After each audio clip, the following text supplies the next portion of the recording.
I don't like Ubers. Oh my gosh, you guys, I think Ubers are so gross. If you drive an Uber, I'm so sorry. But you know that you probably have gross guests too. But I do struggle getting into an Uber. Does anybody else? Yes. I'm terrified.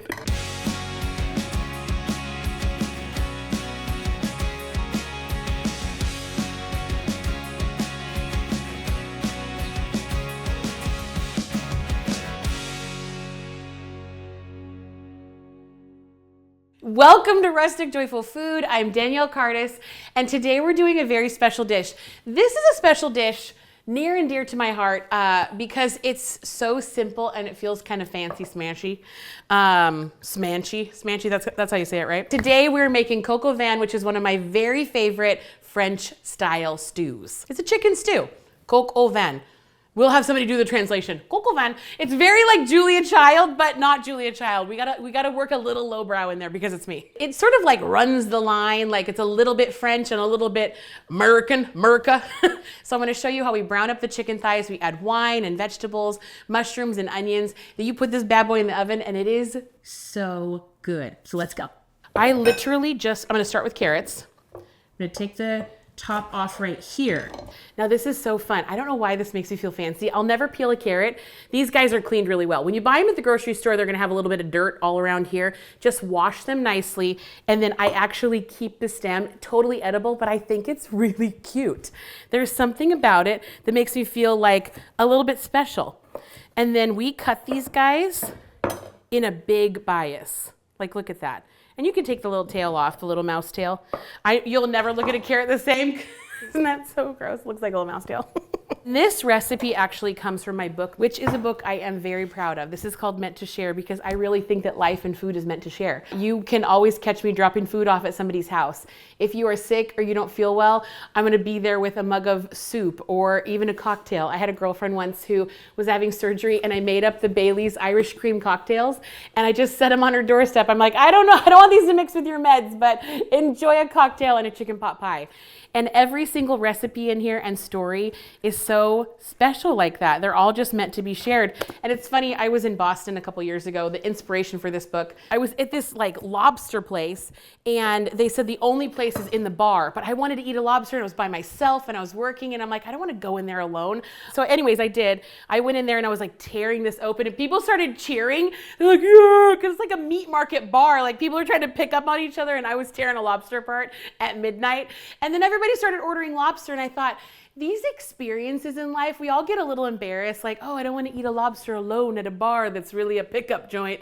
But guess what? We all want to have this communal experience together and people started ordering lobster. So that's the inspiration behind the book. Like food is meant to be shared. We got to share life with people and not take things too seriously. So when you go to chop your onions, oh, don't chop your finger. You just want nice big pieces. Everything we're doing is nice, like this big, beautiful, rough chop. So nothing is delicate in this guy. I'm not into delicate cooking, but the result ends up feeling fancy and special and soft.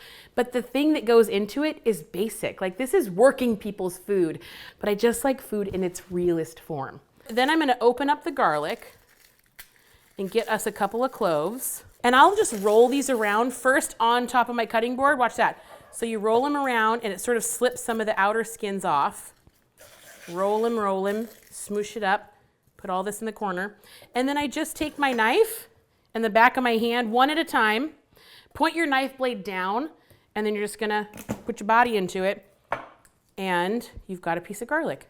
And we don't chop this up. You can just leave it. And the next thing we're gonna do is fry it all up and cook that bacon, and it's beautiful. We wanna heat this bad boy up. Let me grab the olive oil. And you know we like a healthy amount of olive oil. But everyone's just like, 1 tablespoon of olive oil. Pass. You don't want that recipe. You don't need that. You don't need that kind of negativity in your life. You need more than that. More olive oil. Oh, yes. And this is going to mix up with our bacon. So let's go ahead and get our bacon in here. You hear the sizzle? The therapeutic sizzle. I love it. We want these guys to get going. And I love a pan like this. You don't have to spend a fortune on a really expensive one. They sell every different level.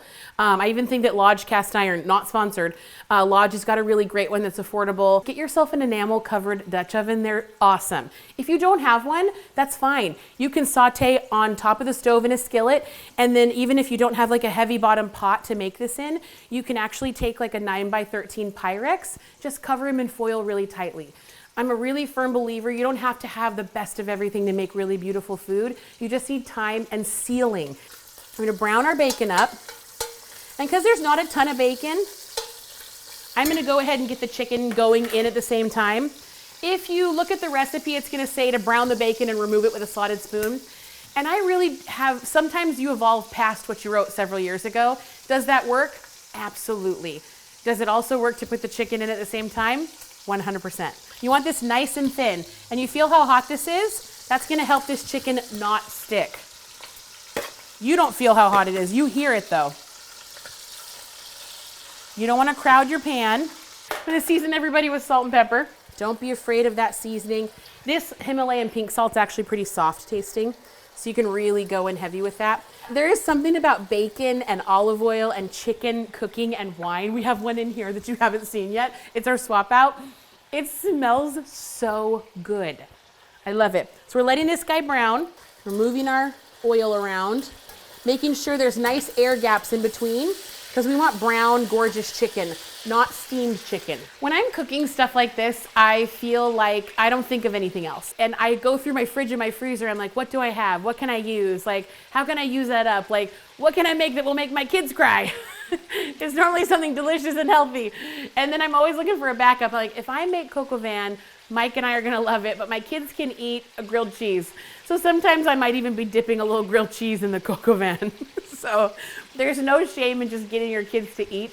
But I do notice that the more I cook this, the more that I don't stop cooking the food that I love, as my kids get older, they start to love it too. So my boy is 12 now, where he would never touch this.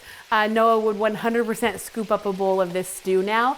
And I feel like there's something really special about that. A lot of times as moms, you start to cook and then you forget the food that you like to eat because you're making a certain repertoire of all kinds of other things because you want your kids to eat. Don't stop making food that you love because your kids are gonna fall in love with it too. And now we flip. We got some good browning. I'm gonna move those little bacons over. And this is the point where I like to add the vegetables. We're adding our garlic. Want to tuck those down. I want to always make sure that the garlic gets contact with the hot oil. So we're going to pop those bad boys in first. And that's going to smell even better. And then in goes our carrots and our onions and our mushrooms. And I just move everybody around. I want contact. And this is, again, just cutting steps out. We have a beautiful pan here for me to remove the chicken and then brown the veggies and then put everything back. Mama doesn't want to wash that dish. So you know what? You don't have to. You can just put everything in. And look how beautiful. And now we're going to add some herbs. We're going to do 2 cute little bay leaves. And if you're wondering what a bay leaf tastes like, it doesn't smell like much. And you put it in and you're like, what is that extra smell? It's almost a little, I want to say minty, but it adds this flavor that is a little bit undescribable. You're like, what does that taste like? Undescribable. It adds like an earthiness. If you don't have a bay leaf, skip it. We have fresh ones because we roll like that. But these dry for 100 years. You can literally have them in the back of your cupboard. Everyone's saying get fresh spices. A bay leaf is fine. So we're gonna add 2 of them. You don't want too many because then I feel like it might taste a little soapy. But it adds this sort of earthiness to the broth that you're gonna like. You're not gonna notice it. You're not gonna say, oh, that tastes herbaceous. It actually adds like a little bit of earthiness. And then we're gonna add a rosemary. You want them all stalk on. And I feel bad, I've been married for 16 years. My husband hates rosemary, but my love for rosemary goes so deep that I'm sorry, rosemary always wins. And Mike just has to pick it out.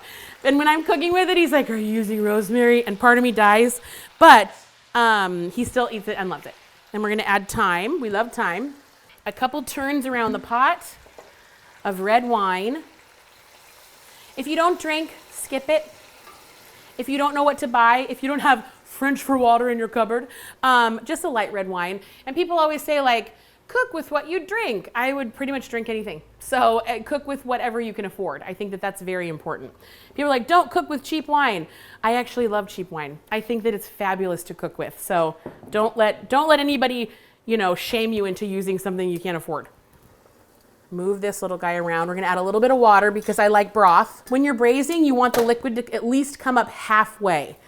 We're gonna add our, oh, here, he's over here.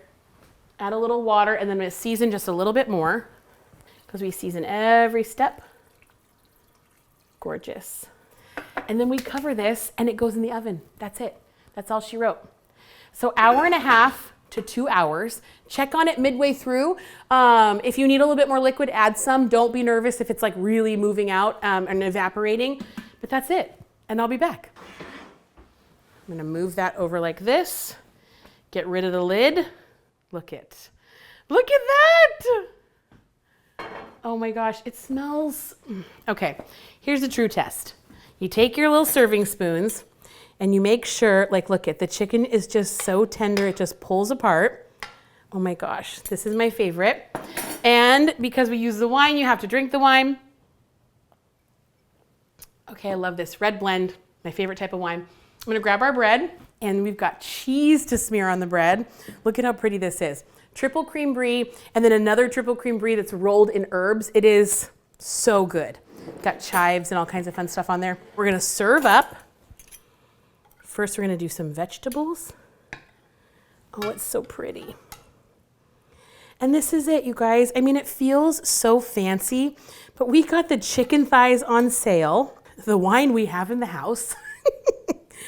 And this is just as lovely with chicken stock, in case you were wondering.